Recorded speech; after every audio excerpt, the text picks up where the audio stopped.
Okay, so for today's lesson, we are going to create a Kandinsky-inspired cityscape.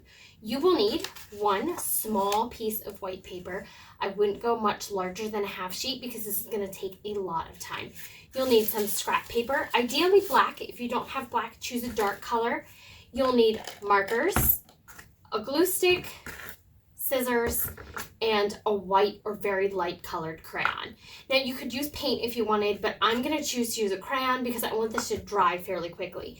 Back to the scrap paper. If you don't have black, you can use dark blue, purple, or green, but make sure you eliminate that marker from what we're going to do for this white paper, okay?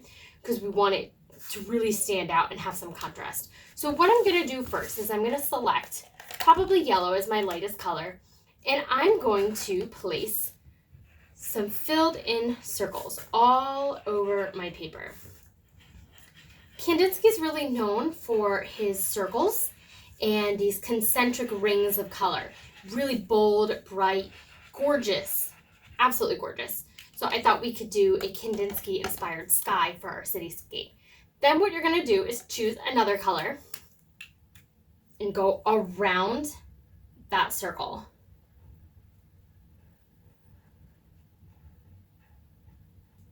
Make sure you have something underneath your paper because your markers are probably going to bleed through.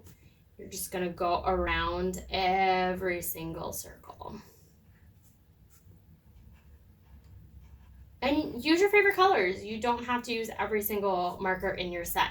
And you don't have to do it exactly like I am, where every circle is the same pattern. You might decide that you want some circles to be only 2 colors, or you want other circles to just be 1. It's up to you. The biggest thing is that you fill your entire page with color, because once we do our cityscape, we want to make sure that we don't have any blank spaces of the white paper showing through.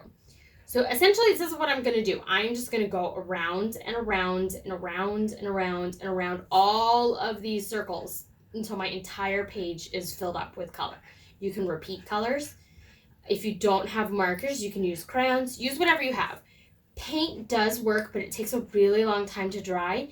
And if you're not super tidy when you're painting, then it's possible that you will get some colors blending and make smears or lines and things that you did not intend.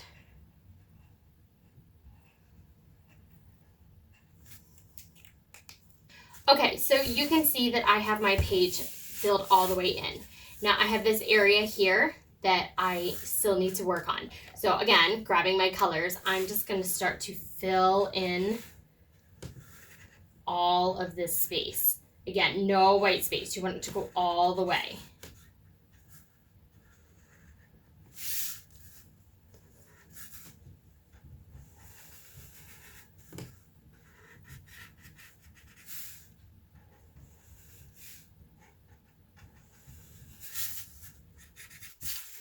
Okay, so you can see that I have my entire page filled in. This is really important because as we start to put our buildings on, if we have a gap in between buildings, we don't want to see white space. So really go all the way down, okay?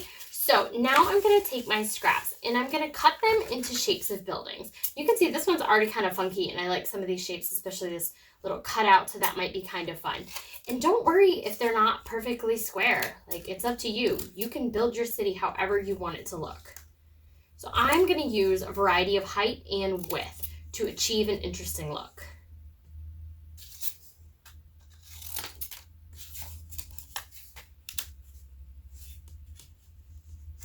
You can even add little roofs to your buildings. It's up to you. And I want you to notice how I'm planning it out before I start gluing things down, because I want to make sure that I have enough space and I'm not having too many gaps. And it helps me to just kind of gauge where things are going to go, how it's going to look. Okay, so now I'm feeling pretty good about this. What I want to do first before I start to glue anything down is draw windows and details on my building. If I do this while the glue is drying, I might tear the paper. So it's important for me to do it now.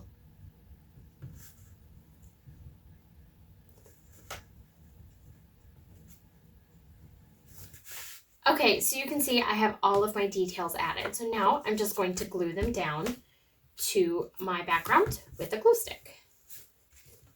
Push down and hold it for about 10 seconds.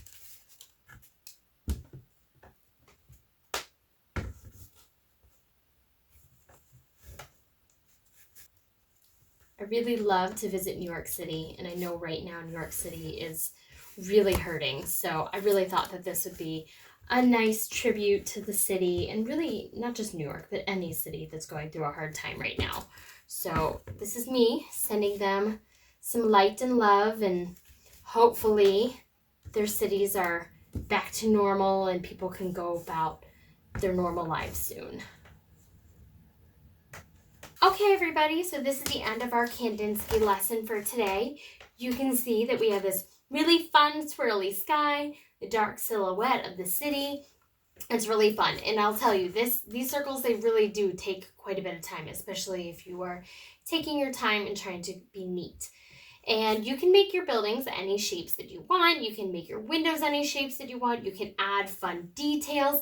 It's up to you. And maybe make a list of things that you would find in a city. So it doesn't have to be just buildings. You could add a bridge. You could add some trees or a car. Just try to keep it all in those darker colors so that it is contrasting against this beautiful sky. I hope you all have a wonderful day, and hopefully wherever you are, it is nice and sunny and you can get out and enjoy the sunshine. See you later.